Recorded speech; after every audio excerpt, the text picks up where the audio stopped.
claim against Mirror Group newspapers. High Court ruled that he was the victim of phone hacking by Mirror Group newspapers and awarded him just over £140,600 in damages. Now, what was really interesting was Justice Fancourt, in his summing up of it, or his summary of the entire saga, said that editors and owners at Mirror Group newspaper knew that this practice was going on, and he even named Piers Morgan, who these days can be found presenting a programme for Talk TV in the evenings.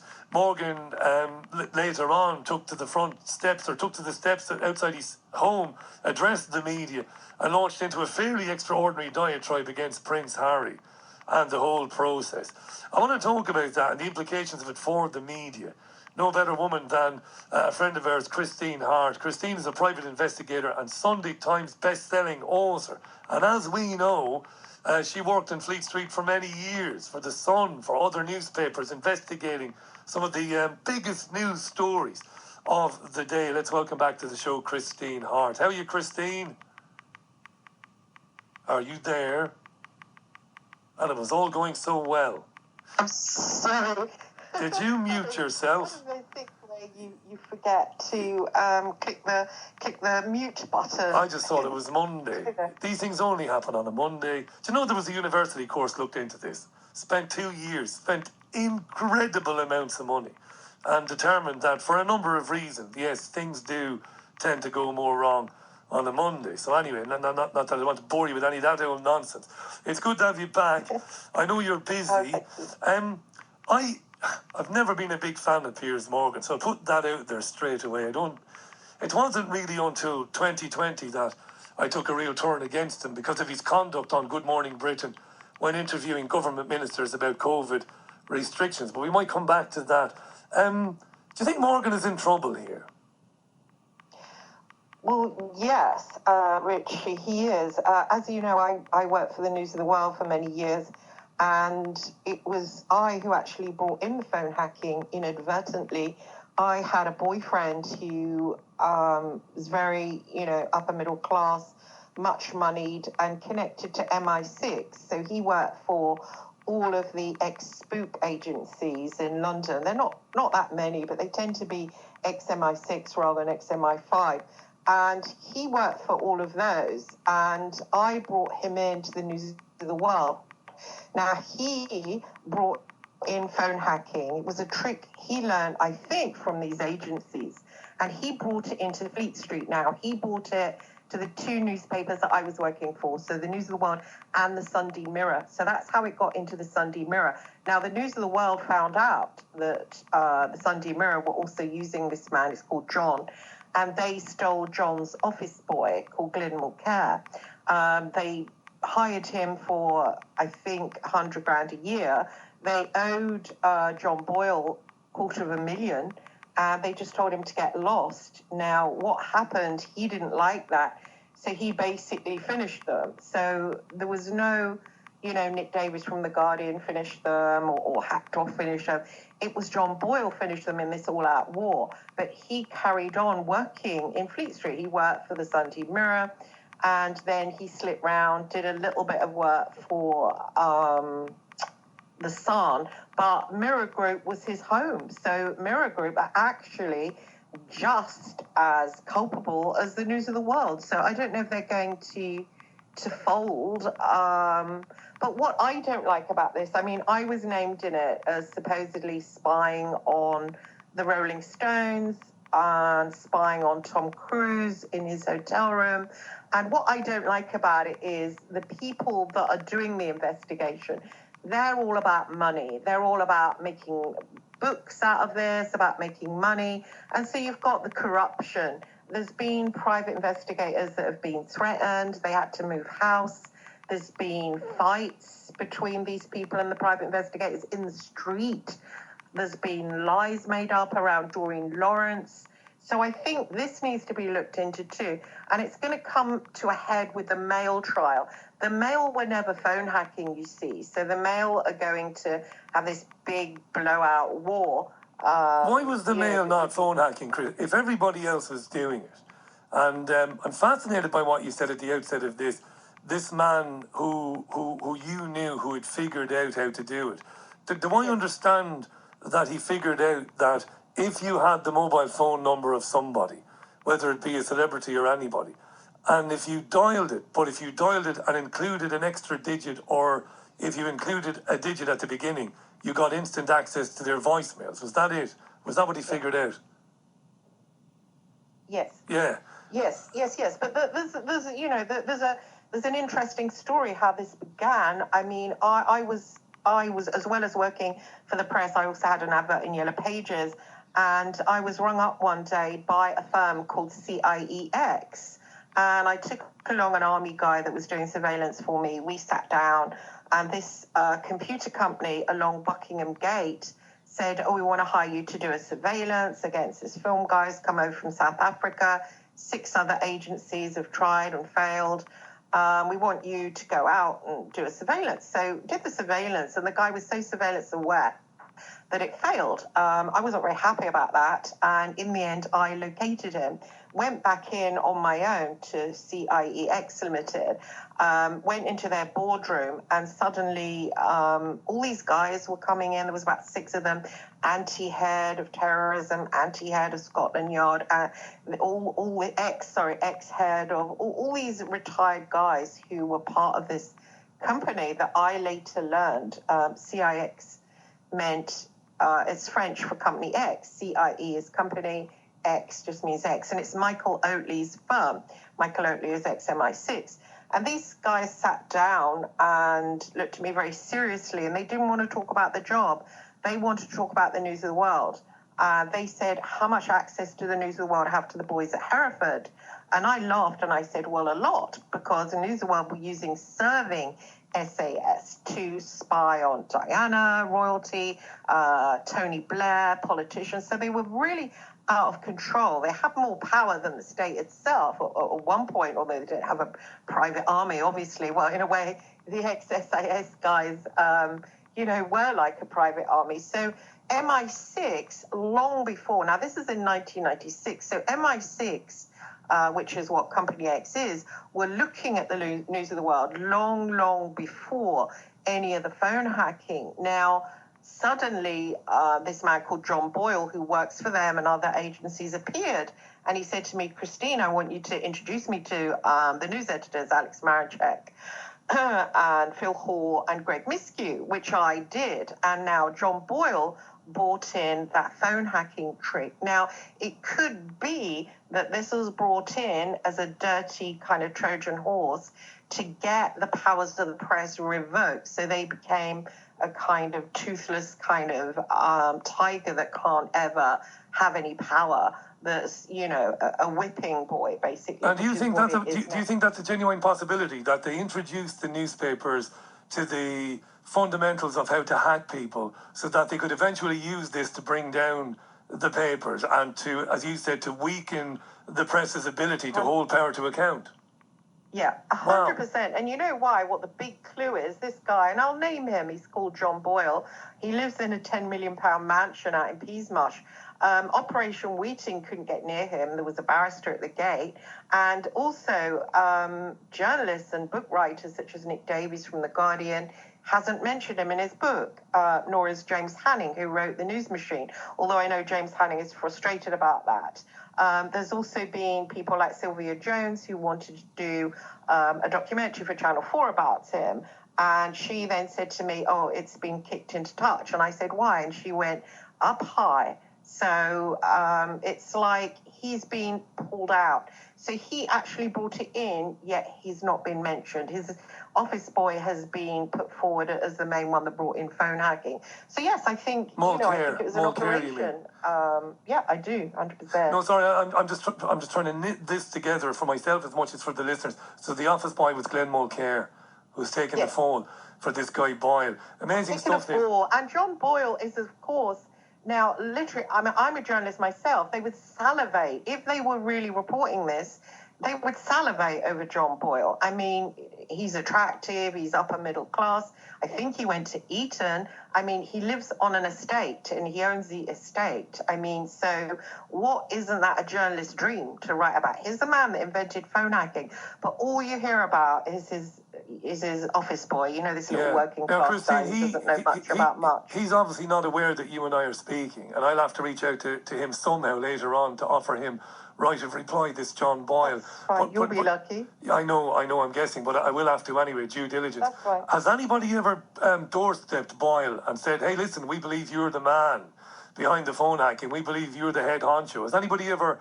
grabbed him and asked him for a comment? Yes, Operation Wheating. I gave Operation Wheating a 60-page statement and 6 hours interview. I actually had a minder, DS Michael White was minding me, and they, before I signed the 60 pages, they went off and went to his estate out there in Piers Morgan, and it was his barrister, and they said to him, you did this, you brought this spy stuff all into Fleet Street, and he wasn't there. The barrister, you know, gave him some legalese, and they left, and I said to those guys, I mean, when they came back to get me to sign the statement, it had been typed up, they said, how much is that place worth? I said, about 10 million and upwards.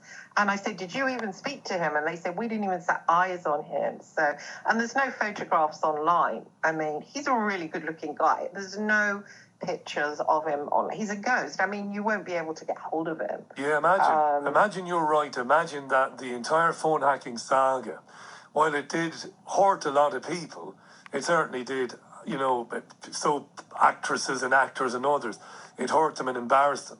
The idea that it might have been one massive, almost like a false flag thing to eventually weaken the powers of the press in this country. And of course, Prince Harry has gone on the record, hasn't he?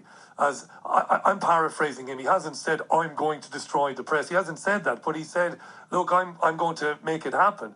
That the press is seriously curtailed in terms of what it can and cannot do. Can I ask you, by the way, Christine Hart is our guest. Christine has done everything in the media.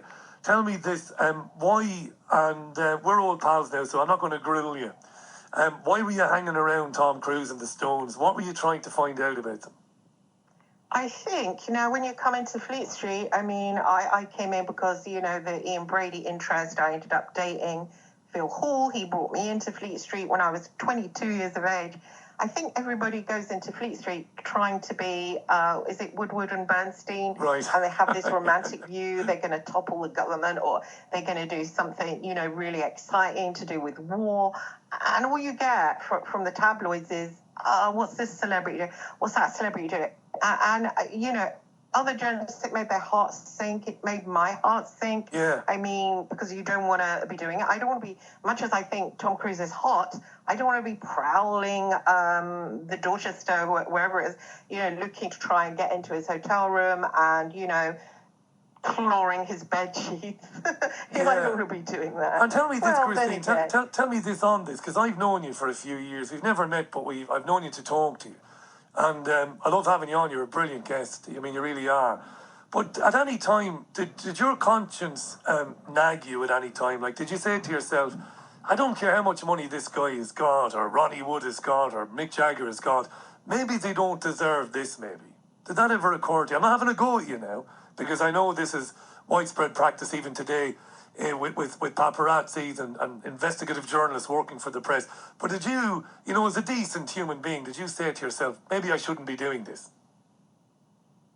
No, I don't think ever. I think, you know, the whole thing of fame and privilege, I think it's massively, you know, I was talking to the BBC about this, and I said, you know, all these starlets are like, oh God, I've been papped, and oh, the press are harassing me. I said, have they ever thought of the opposite? To be a young girl on a council estate who wants to be a singer, who wants to be an actress, who nobody gives a damn about, and they go on and they grow older. And are we supposed to feel sorry for the privileged? I mean, it's a little silly. I think it's a little bit of a manipulation, and it's also a distraction. I mean, at the moment, there's children being bombed out in Palestine, and we're all looking at Prince Harry. I think if Prince Harry wants to slay dragons, the press have already had their teeth taken away through the whole phone hacking setup, which I believe it was.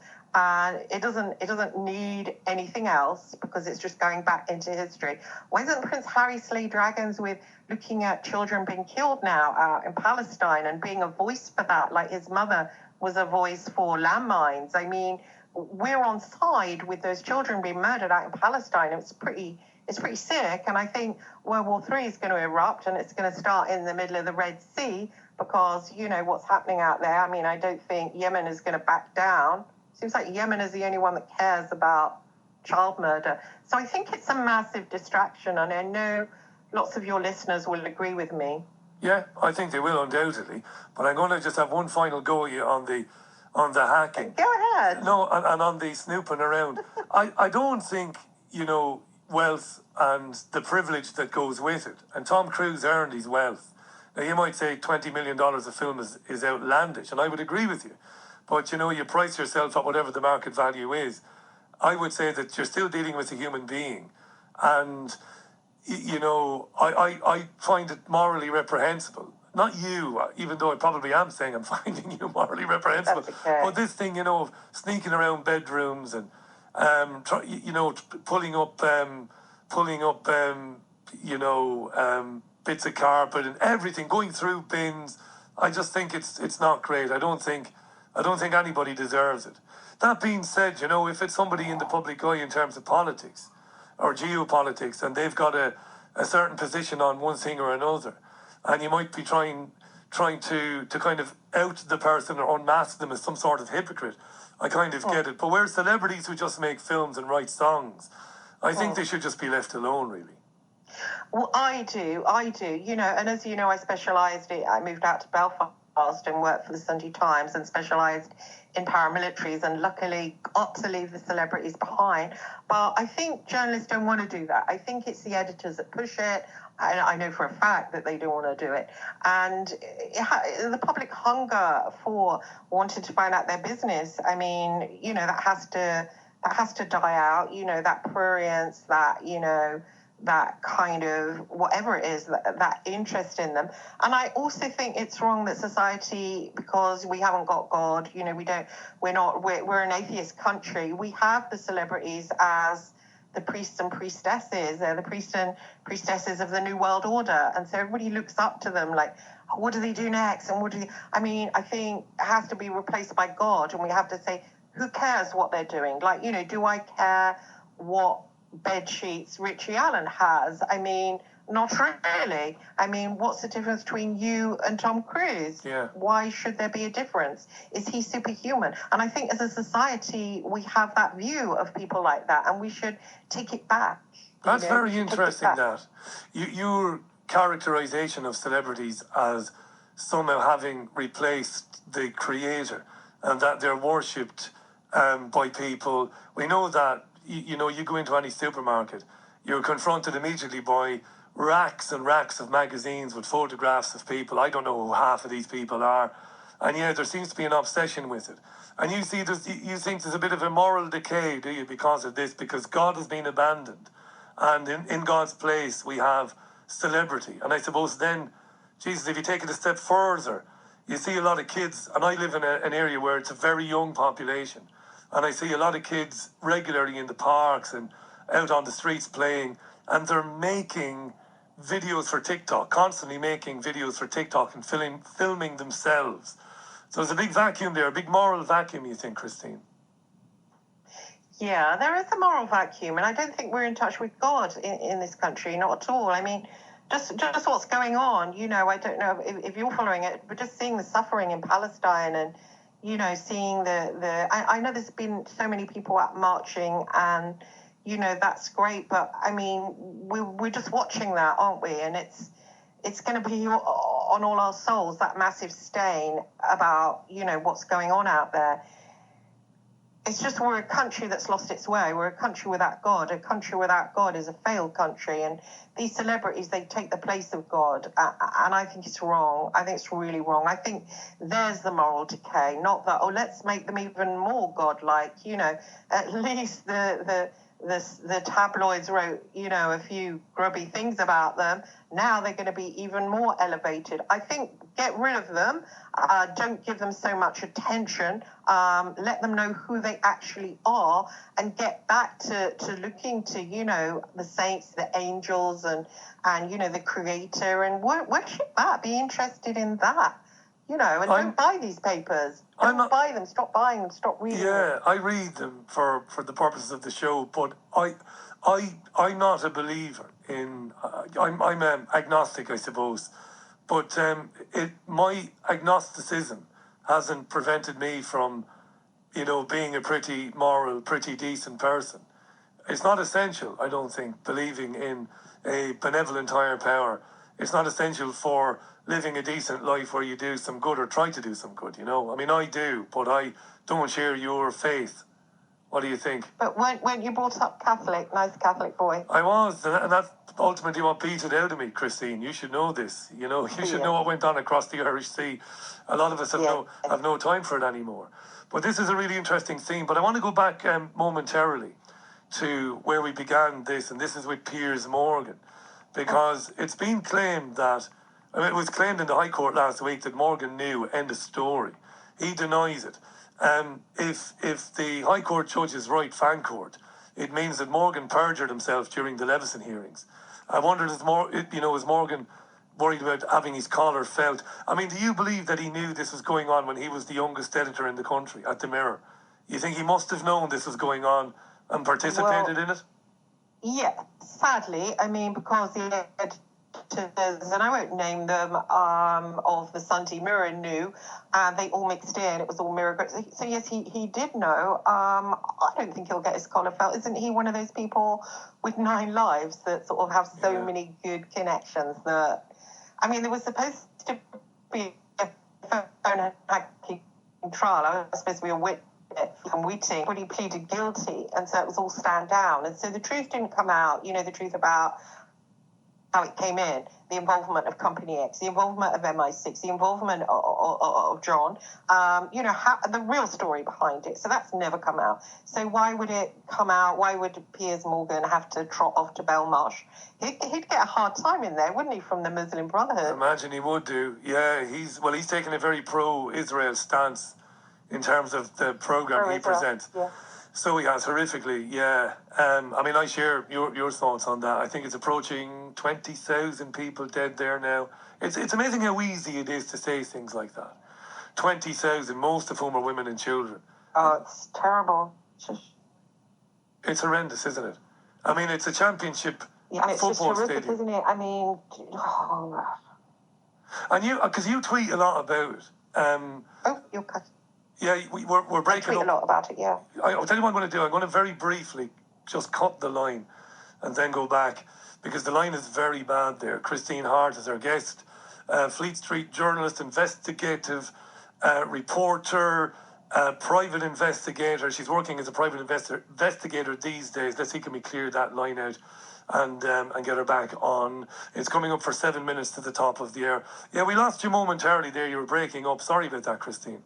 Yes. You were talking about tweeting. I do tweet a lot. If anybody wants to follow me, it's Christine Hart PI or on Twitter. I do tweet a lot because I think we have to, you know, put it out there. We have to, you know, talk about it. We have to try and do something to move the leaders, the elites, to stop Israel. Why, in your opinion, are Western governments so reticent to condemn what Israel does now, what Israel did 5 years ago, and what Israel has been doing for 75 years? Why are they so reluctant to take Israel on, do you think? I think because they are Israel. I think Rishi Sunak has businesses out there in Tel Aviv. I think, you know, he's loyal to them. And I think so is America. I think we are Israel, and so is America. So we won't go against ourselves. So I think, am I allowed to say that even? I think certain things you're not allowed to say, which says it all. You can say what you want on this programme. It's a free speech platform. Yeah, his family has a number of... Yeah, go ahead, Christine. Yeah, sorry. Go ahead. Yeah, we haven't really got free speech. I mean, sorry, carry on. No. I know there's a little delay there. No, I was getting out of your way. You were going to talk about free speech, so go ahead. Yeah, I don't think we have free speech, and I think all this thing about the phone hacking and all that, because they haven't, come out and talked about it in an honest way. I mean, we have today, but nobody else has, and it will just be ignored, and they'll go on, talking about it in the same way. Piers Morgan won't ever end up in Belmarsh with the Muslim Brotherhood. But it's a distraction, isn't it? It's a distraction. I really think World War III is happening out there in the Red Sea. I think we're on the wrong side, actually. Yeah, you think the military build-up out there, you think something could spark off and it might become a wider conflict, do you think? You really believe that? Absolutely, yeah. Do you? I mean, it's looking really dark. It's just going to kick off. And I think because people are so passionate as well, because they're seeing children. I mean, in these videos and photographs, and I've retweeted them, you can see children's skulls crumbling. I mean, the people are picking them up from under the rubble and they're just rags. And people are incensed because we're grown-ups, we're on our way out to a different realm. And what the least we can do when we're here is protect the little ones that are coming in, the innocent little ones. And we've got our hands tied behind our back. And people are passionate about this. People don't like it, and people are going crazy. And it just feels a lot of us now, we're sitting in a country that's completely on the wrong side of it. Is some of that pro-Palestinian support, which is completely understandable, and I would say admirable, is some of it spilling over into harassing behaviour against Jewish people in London, do you think? Yes, that's not right at all, because most of the Jewish people are against the murder. I mean, you see that everywhere. You see them, on social media talking out about it, saying not in our name. Any decent God-fearing person or even non-God-fearing person like yourself, Ritchie, are against child murder. We're grown-ups. We're even if they're not our children, we're supposed to protect them. And so witnessing this it just feels so bad, because it feels like a stain on all our souls just to even be looking at it. Christine, I'm glad the line held up there just to the end, but it's slightly breaking up again, so we'll leave it there for today. Thanks for coming on and talking about John Boyle and MI6 and phone hacking. It's fascinating. You're on Twitter, of course. When I do the podcast notes after the live show, I'll make sure your links are on the podcast notes for people who might not have heard from you before. But in the meantime, Merry Christmas to you and to yours. Oh, thank you. Merry Christmas to you. Merry Christmas to your listeners. Thank you. Thanks, Christine. Thank you for having me on, Ritchie. I look forward to speaking to you again in the new year. It's always a pleasure. Thanks. Christine Hart, who, as I said, has done it all in journalism. Fleet Street, the Red Tops, the News of the World, investigating. She's a private investigator these days. Amazing that really, if it's true, isn't it? Don't call me naive. I'm not saying it isn't true, but you never know, if that was the whole point of introducing into the offices of the tabloid newspapers in this country, introducing to them folks who could enable them, who could show them how to hack the phones of people, royalty, celebrities, sports people, politicians. If the ultimate aim of that was it was going to be a long game to weaken the powers of the press in this country. What do you make of that? Drop me a line, richieallen.co.uk. Excuse me, is the website address, comment live, but you can send me a message via the app.